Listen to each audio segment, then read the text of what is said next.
wrong. And I said, what do you mean? He says, it's over. Don't say I said it, but you're wasting your time. Robert Redford's passing at 89 has left the world in shock. For years, there have been a lot of whispers surrounding his life. Some were rumors of regrets, secret struggles, and even truths buried beneath his golden image. Now, his son finally breaks the silence, revealing what really happened behind the spotlight. The truth is heavier, more painful, and far darker than anyone could have ever imagined. Join us as we uncover his son's final revelation, unveiling the legend's hidden burden.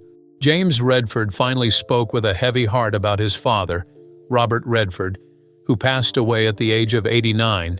He explained that while the world celebrated his father's success, the truth was that Robert carried a hidden weight all through his life. To many, he was a man of awards, fame, and charm, but behind closed doors, he often carried a quiet pain that very few ever noticed. According to James, this hidden struggle shaped how his father lived, how he loved, and even how he worked.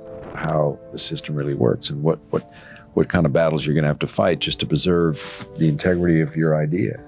Robert Redford was born on August 18, 1936, in Santa Monica, California, in a modest home far from the Hollywood spotlight. His childhood was simple, surrounded by everyday routines, small joys, and traditional values. But James revealed that even as a young man, his father was fighting inner battles. He was full of passion and creative drive, but also carried sorrow that he could not escape. As he entered university in the 1950s, those struggles grew heavier. Robert attended the University of Colorado, where it seemed like he had a bright path ahead. Instead, the pressures of school, the loneliness of youth, and a deepening struggle with alcohol began to take over. James explained that his father's drinking problem grew quietly during those years until he eventually dropped out.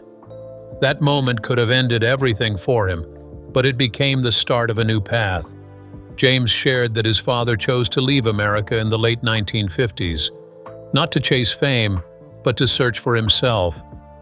He went to Europe, carrying his pain and his hope, and there he turned to painting. Art gave him a way to let out feelings he had buried inside.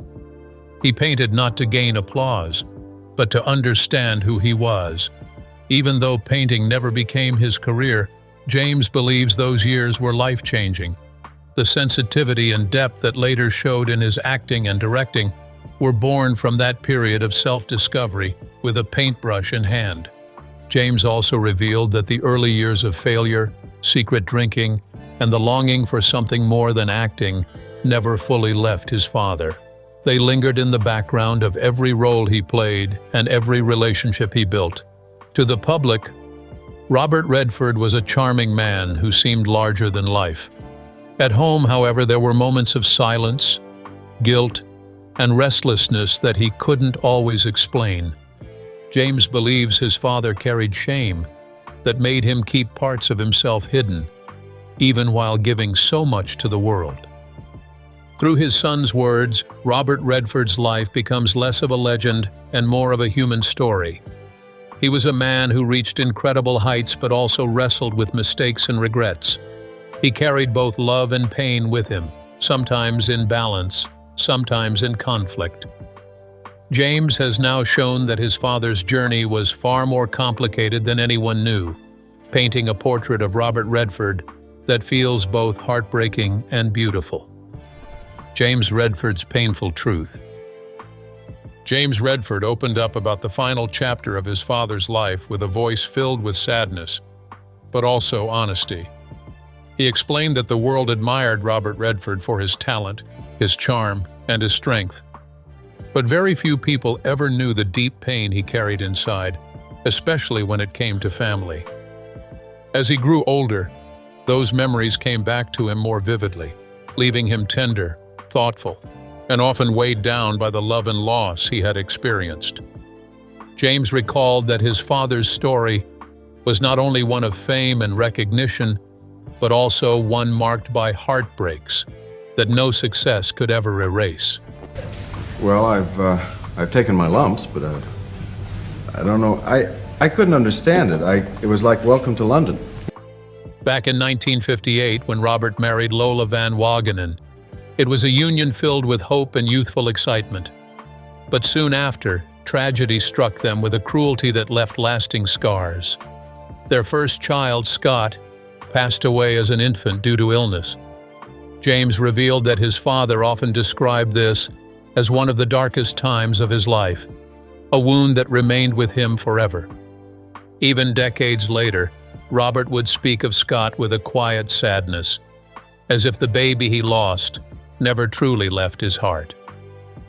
Despite the unbearable grief, Robert and Lola tried to move forward and continue to grow their family, welcoming Shauna, James himself, and Amy. But life once again tested them. When their second son, James, was born prematurely, he almost didn't survive. He suffered from a serious condition called high-align membrane disease, which made every breath a battle. Against all odds, James lived. But Robert never forgot the fear and pain of nearly losing another child. Those moments carved deep marks in him, reminding him of how fragile life could be. And that reminder followed him through the years, even when the camera showed him smiling. James Redford did not hold back when he described the painful truth of his father's life as a parent. He remembered how his father's worries grew heavier when his own health problems became more severe. As a teenager, he was diagnosed with ulcerative colitis, a condition that brought constant pain and complications. The illness eventually damaged his liver, and by the time he turned 31, he needed a transplant to survive. For Robert, who was at the height of his career as a director, this chapter was one of the most unbearable trials of his life. Even while working on the film Quiz Show in New York, he refused to stay away for long. Every weekend, he flew back and forth to Omaha just to be by his son's hospital bed. James remembered how his father looked exhausted, his eyes weighed down by worry. But no amount of filming schedules or professional commitments could pull him away from his child's side. The transplant saved James's life, and he went on to build a meaningful career as a filmmaker and environmental advocate, something Robert spoke of with pride whenever he had the chance. But the endless years of watching his child suffer left a mark on him that never truly faded. Even in his last days, he would sit quietly, his mind drifting back to those hospital rooms, those nights of fear, and the fragile balance of joy and sorrow that defined fatherhood for him. James also opened up about the marriage between his parents, Robert and Lola. They began their journey together in 1958 with very little, just a few $100s and big dreams for a future. But the tragedies they faced as a couple tested their love again and again. Losing their first son, Scott, the constant battles with James's health, and the heavy demands of Robert's Hollywood career strained the family. As Robert's fame grew with films like The Natural and Out of Africa, he was often away for long stretches, leaving Lola to carry most of the responsibilities at home. After nearly 3 decades together, the marriage ended in 1985. Robert described it as a mutual decision, but one filled with regret. In his son's words, Robert carried all these memories into his final chapter. He bore the grief of loss, the weight of difficult choices, and the quiet guilt of distance. The world may have seen a legend, but James revealed a father who was deeply human, shaped by pain, devotion, and resilience, carrying private battles that never left his heart. The silent grief that defined Robert Redford's final days. James Redford spoke with a tone that carried the heaviness of years when he described his father's final days. To the world, Robert Redford was the legend of Hollywood, the unforgettable face of Butch Cassidy and the Sundance Kid, the man who seemed to have lived a charmed life. Yet James revealed that behind the admiration and fame, his father's journey was written with deep scars, heartbreaking losses, and wounds that never truly closed. Those sorrows, he explained, shaped not just Robert's path as an artist, but also the quiet, fragile moments of his last years before passing at 89. The hardest of all came in 2020, when tragedy struck their family once more. Robert's beloved son, James himself, lost his battle with liver cancer at 58. For Robert, this was more than the grief of a parent. It was the collapse of a bond that went beyond family ties. His son had been a companion in vision, a partner in creativity, and a fighter for causes that mattered deeply to them both. Together, they had shared the joy of filmmaking, telling stories that carried meaning, and they had stood side by side in their passion for protecting the environment. That shared purpose had drawn them even closer, building not only a father-son relationship, but also a partnership filled with art, respect, and love for the world around them. James had already lived through years of struggle, surviving 2 liver transplants and pushing forward despite constant health battles. But cancer's arrival ended the fight too soon, leaving Robert devastated in ways words could not explain. Losing his son was a wound he could not recover from, a grief so heavy it reshaped his final days. James explained that his father withdrew into the quiet of his Utah ranch, seeking the shelter of family and privacy, a place where he could mourn without the eyes of the world on him. There, surrounded by those who loved him, he carried the silence of heartbreak, reflecting on the son who had been not only his child, but also his friend, his inspiration, and his ally in life's battles. Even in the public statement shared at the time, the family made clear who James had been: a devoted husband, a caring father, and a son whose warmth left an imprint on everyone who knew him. For Robert Redford, that loss was not just the pain of saying goodbye. It was the kind of sorrow that followed him until the very end. James Redford shared that no words released to the public could ever capture the real depth of his father's sorrow. Losing him reopened every wound Robert had carried for decades and reminded him once again how fragile life truly was. This was not the first time Robert had faced the unbearable pain of laying a child to rest. Long before, he and Lola Van Wagenen lost their baby boy, Scott, to sudden infant death syndrome when he was only 10 weeks old. Back then, so little was known about the condition, and the loss left them broken, grieving in silence without answers. Robert rarely spoke of it, but James explained that the pain stayed with him for the rest of his life. It was that heartbreak which made him fiercely protective of his children and quietly supportive of research that aimed to save other families from the same kind of loss. That fear of losing a child returned years later when another tragedy nearly struck. James recalled how his sister Shauna was in a terrible accident when her car veered into the icy Jordan River near Salt Lake City. A passerby pulled her from the water just in time, saving her life. Though she survived, the incident shook their father deeply, serving as another harsh reminder of how quickly everything could change. But the blows did not stop there. In 1983, Shauna's fiancé, Sid Wells, a journalism student at the University of Colorado, was brutally murdered, shot in the head inside his own apartment. The man suspected of the crime, Thane Smicka, was released for lack of evidence and later vanished. To this day, the case remains unsolved. James revealed that the mystery of that crime weighed heavily on Robert, filling him with questions that never found answers. It was yet another tragedy that stretched a long shadow across their family. In his final days, Robert was not consumed by thoughts of fame, nor the pressures of a career that had made him a legend. What haunted him most were the memories of children he had buried, the near misses that could have taken more of them, and the tragedies that had carved themselves permanently into his soul. James described a man who carried grief as quietly as he carried greatness, a father who endured far more pain than the world ever imagined, and a man whose last days were filled with the echoes of both love and loss bound tightly together. Robert Redford's heart. James Redford spoke about his father's final days not only through the lens of family pain, but also through the friendships that shaped him, lifted him, and in the end left him with an aching sense of absence. He explained that while Robert carried the unbearable grief of losing children and facing tragedies at home, Another part of him was molded by the deep connections he built with people in Hollywood.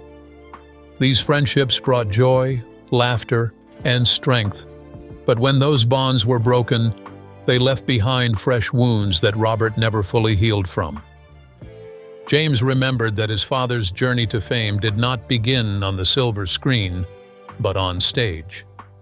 In the early 1960s, Robert lit up Broadway in Barefoot in the Park, acting alongside Elizabeth Ashley. That role opened doors quickly, and before long, he transitioned into film with his breakthrough part in Inside Daisy Clover in 1965.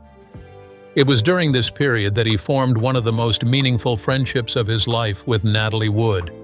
Natalie was already a star, admired across Hollywood, but what made the bond special was how she saw something in Robert that others often missed. She noticed his quiet intensity, his hunger to grow as an artist, and she helped steady him as he tried to find his way in an industry that could be cruel to newcomers. Their connection wasn't just about sharing the screen.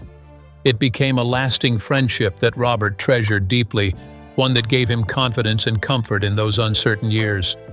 But that chapter ended with heartbreak. In 1981, Natalie Wood tragically drowned under mysterious circumstances while out on a boat with her husband Robert Wagner and actor Christopher Walken. The news stunned Hollywood, but for Robert, the pain went beyond headlines. To him, it was the loss of a true friend, someone who had believed in him when he was still learning how to stand on his own. James explained that his father never forgot the kindness Natalie had shown him, and losing her reminded him once again of how fragile life was. Even decades later, Robert would return to her memory in private moments, carrying that grief silently as he carried so many others. James remembered how another friendship shaped his father's life in ways that went far beyond fame. When Robert Redford stepped onto the set of Butch Cassidy and the Sundance Kid in 1969, he not only created movie magic with Paul Newman, but he also found a brother in him. What started as on-screen chemistry turned into a real bond full of laughter, pranks, and deep loyalty. Their mischievous spirit became legendary, like the time Redford surprised Newman with an old beat-up Porsche for his 50th birthday, only for Newman to send it back, crushed into a sculpture. Behind the jokes, though, there was a powerful connection. When Redford's long marriage to Lola Van Wagenen ended in 1985, it was Newman who quietly stood by his side, steady and supportive when life felt unbearably heavy. James shared that his father leaned on Newman during those darker chapters, trusting him in ways he rarely trusted anyone. Their friendship was nothing like the shallow bonds Hollywood often showed off. It was real, strong, and unshakable. When Newman passed away in 2008, Redford was shattered. To him, it felt as though a part of his own soul had been taken away. James recalled how his father would often look back on those years of joy with Newman, missing the endless laughter that had once filled his days.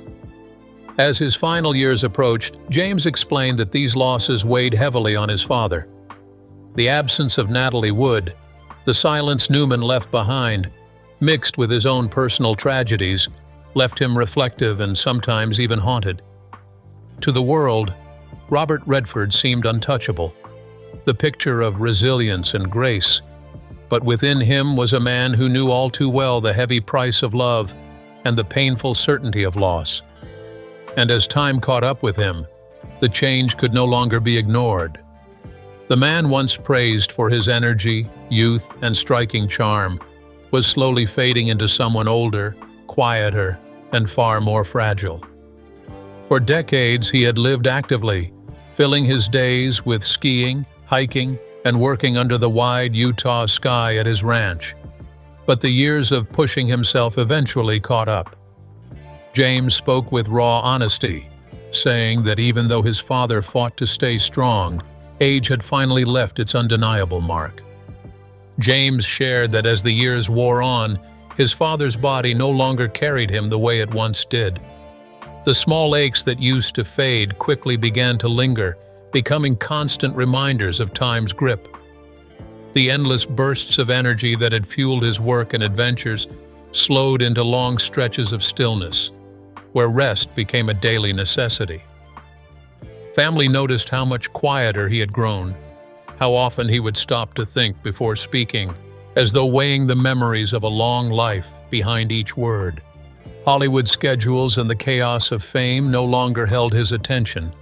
Instead, it was the weight of absence that marked those final years, just as much as the frailty of age.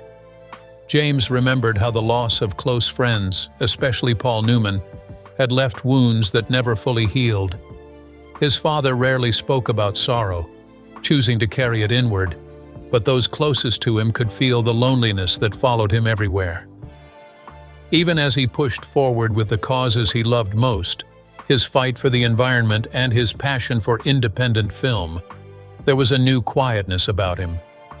Victories that once brought him excitement were now met with calm reflection, as though the world he had once filled with laughter and boundless energy had shrunk into something smaller, gentler, and more solemn. Yet James also revealed that through the decline, his father never let go of the things that mattered most. Though his body slowed him down, he held tightly to his mission of leaving behind a legacy greater than the silver screen. He poured what remained of his strength into protecting nature and making sure the Sundance Institute would survive for future generations. In those moments, James saw both sadness and pride, a man worn down by loss and time, yet still clinging to purpose with quiet dignity. Behind the legend the world adored was not just a star, but a father, a man softened by grief, strengthened by love, and determined to give more than he took. His last chapter was not written by applause or fame, but by family, friendship, and the fight to leave behind something lasting. And James hinted that there is more to his father's final days than the world ever imagined, truths that go far deeper than Hollywood's glitter. James Redford's heartfelt revelation. James recalled that in the last stretch of his father's life, the bright lights of Hollywood no longer mattered. At 89, the man once admired for his strength, charm, and unshakable presence was quietly wrestling with the weight of loss, regret, and the slow passage of time. To the world, he was still the golden Sundance kid, the bold reporter from All the President's Men, and a figure who seemed ageless. But to his family, James explained, he was a man carrying scars that went far deeper than fame ever showed. He had never forgotten losing his mother at a young age, a wound that shaped him long before stardom. The battles with his children's health, the heartbreak of his marriage to Lola Van Wagenen, ending after nearly 3 decades, and the sorrow of saying goodbye to close friends like Paul Newman, all of it stayed with him, even in his final days. James said his father grew more thoughtful, often looking back at what life had given him and taken away, quietly reckoning with what the long road had cost. Fame had rewarded him with wealth and admiration, but it had also stolen pieces of his peace. Privacy was rare, and at times, so was the simple joy of just being a father or just being a friend. In the quiet spaces of his Utah ranch, James remembered how his father searched for balance. He found comfort in being with his grandchildren, in long walks surrounded by nature, and in continuing the conservation work that had defined so much of his later years. Even as his health weakened, James described him as steady, facing decline with a quiet courage. The world saw the changes in his body, but within, his purpose stayed strong. The spotlight no longer called to him because he had already found meaning elsewhere. His energy was poured into protecting the land he loved, ensuring Sundance would remain a home for storytellers, and leaving behind lessons that carried far beyond film. To James, this was the truth about his father's last days. Not the Hollywood star the world adored, but the man who bore his tragedies with grace, who still held on to love and family, and who left this world fighting for causes that would outlive him. His final chapter was written not in fame's glow, but in quiet resilience, where purpose mattered more than applause. Now, to fully understand why everyone wants to know more about Robert, let's take a look at his legendary days. Remembering Robert Redford's legendary moments. Robert Redford's life was not only about being in front of the camera, he was also deeply tied to what happened behind it. James remembered how his father never stopped building new spaces where stories could grow. Together with Bill Holderman, a trusted producer, Robert co-owned a company called Wildwood Enterprises. Through this partnership, he poured his creativity into some unforgettable films. Among them were stories that touched people's hearts and won recognition everywhere, including Lions for Lambs, Quiz Show, A River Runs Through It, Ordinary People, The Horse Whisperer, The Legend of Bagger Vance, Slums of Beverly Hills, The Motorcycle Diaries, and The Conspirator. Each of these projects carried his fingerprints, not just as an actor, but as a guiding hand shaping what made it to the screen.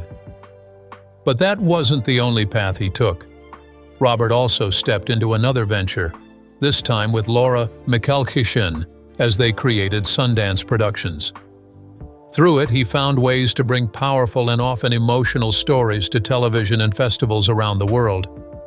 James recalled how this company gave life to shows like Chicagoland on CNN, Cathedrals of Culture at the Berlin Film Festival, and The March for PBS. One of their proudest achievements was All the President's Men Revisited, which even earned an Emmy nomination. Beyond that, they produced the playful yet meaningful Green Porno Live, with Isabella Rossellini, and the heartfelt To Russia with Love on Epix. Still, if there was one creation that carried the soul of Robert Redford, it was the Sundance Institute. He built it in Park City, Utah, in 1981 as a nonprofit space that welcomed dreamers, risk-takers, and storytellers who didn't always have a place in Hollywood. James often described how his father poured himself into it, believing that independent voices deserved a stage of their own. Through workshops, training programs, and eventually its now famous festival, Sundance became the beating heart of independent cinema. It was more than just a platform. It was a movement that lifted countless filmmakers from the shadows into the light. By the mid-90s, Robert's vision stretched even further. In 1995, he made a deal with Showtime that brought the Sundance Channel to life, a 24-hour station devoted to showing independent films. On February 29, 1996, the channel premiered, giving audiences a new window into the kind of stories Robert believed were worth telling. For him, this was not just work. It was his way of leaving behind a legacy that carried on far beyond the bright lights of Hollywood. James shared that for much of his father's career, the world couldn't help but notice his looks. In the 1970s especially, Robert Redford was constantly described as one of Hollywood's most attractive men. His golden hair, boyish smile, and effortless charm made him a favorite everywhere, and the press often painted him as the ultimate leading man of that era. People saw him as a symbol of romance and beauty, yet Robert himself never embraced that label. He didn't enjoy being seen only for appearance, and admitted that such an image often felt more like a trap than a gift.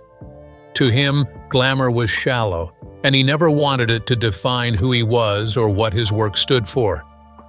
After his passing, tributes poured in from around the globe, each one reflecting how much he had shaped cinema. Variety remembered him as the guiding force behind independent film. Thanks to his creation of the Sundance Institute, they also recalled how, at the peak of his stardom, almost no actor could match his brilliance. Writers from The Guardian called him a true giant of American film and one of the unforgettable stars of the 70s, someone who moved easily between the bold new wave of Hollywood and the mainstream industry. The Los Angeles Times honored him as an icon for an entire generation, while in France, he was celebrated as one of the greatest figures American cinema had ever given the world. The New York Times highlighted that his films were not just entertainment, but reflections of life's deepest struggles, often dealing with corruption, grief, and hard truths that people everywhere could connect with. He wanted every project he worked on to carry meaning, to leave audiences with more than just a story. The Hollywood Reporter described him as one of the rare stars who remained truly iconic over 50 years, often called Hollywood's golden boy, while director Ron Howard praised him for being both a cultural force and a daring artist who changed the way movies were made. His Sundance Film Festival, in particular, was praised as a gift to filmmakers who didn't fit into the big studio system, giving them a chance to be seen and heard. And when he received the Presidential Medal of Freedom in 2016, even more voices acknowledged that Sundance had sparked an entire wave of creativity in independent cinema, turning it into something powerful and lasting. So, what do you think? Do you think James' revelation just rekindled his father's legacy? Let's hear from you in the comments. Remember to hit the like button and subscribe. Thanks for watching. See you in the next video.